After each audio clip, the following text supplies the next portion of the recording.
अस्सलाम वालेकुम दोस्तों। जैसा कि आप जानते होंगे कि इस्तेहकाम पाकिस्तान पार्टी के सरबराह और पाकिस्तान की पॉलिटिक्स में एक बहुत एक्टिव मेंबर जहांगीर तरीन के भाई आलमगीर तरीन ने आज एकदम से खुदकुशी कर ली। अपने सर में गोली मारकर अपनी ज़िंदगी का खात्मा कर दिया, जिस पर बहुत ज़्यादा इस वक्त डिबेट चल रही है कि ऐसी कौन सी वजह थी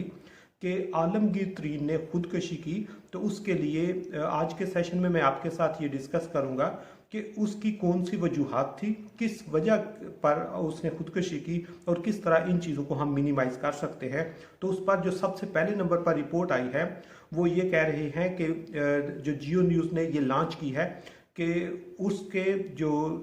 खुदकुशी से पहले जो नोट है उस नोट में उसने अपनी बीमारी का जिक्र किया है, लेकिन उनके जितने करीबी दोस्त अहबाब हैं वो कह रहे हैं कि बीमारी का कोई उससे तल्लक नहीं है, इसके अलावा बाकी चीज़ें हो सकती हैं। दूसरे नंबर पर उसकी खुदकुशी में जो सबसे बड़ा फैक्टर आ रहा है वो डिप्रेशन का आ रहा है, वो इस वक्त मेंटल स्ट्रेस का आ रहा है, मेंटल हेल्थ का आ रहा है, या उन पर जो इस वक्त ज़हनी दबाव था। और ज़हनी दबाव की जो सबसे बड़ी वजह है कि वो 63 ईयर्स के थे लेकिन उन्होंने अभी तक शादी नहीं थी की, और जब शादी नहीं की तो वो एक डिप्रेशन की बहुत बड़ी वजह हो सकती है, क्योंकि अगर किसी के फैमिली हो, बीवी बच्चे हों, तो वो कैथारसिस कर लेता है, वो चीज़ों की इंटेंसिटी कम हो सकती है। ये एक बहुत बड़ी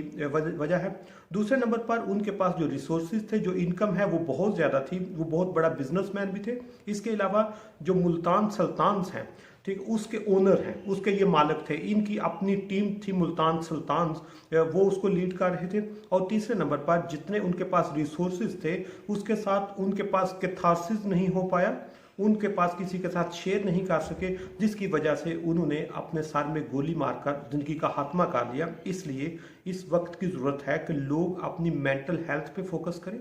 कैथारसिस पे फोकस करें, चीज़ों की इंटेंसिटी या कोई डिप्रेशन है उसको मिनिमाइज़ करें, क्योंकि हमारे पाकिस्तान जैसी सोसाइटी में हमारे पास ऐसी अपॉर्चुनिटी ही नहीं है कि हम जो इसको स्ट्रेस है इसको मिनिमाइज़ कर सके, या आपकी जो ज़हनी सेहत है उस पर कोई सेमिनार्स हों, उस पर कोई टॉक्स हों, उस पर कोई कोर्सेज हों, ये कॉन्सेप्ट नहीं है। और मेंटल स्ट्रेस इस वक्त पूरी दुनिया में जो खुदकशी, जो बीमारियां हैं, उसकी एक बहुत बड़ी काज है। इसलिए जो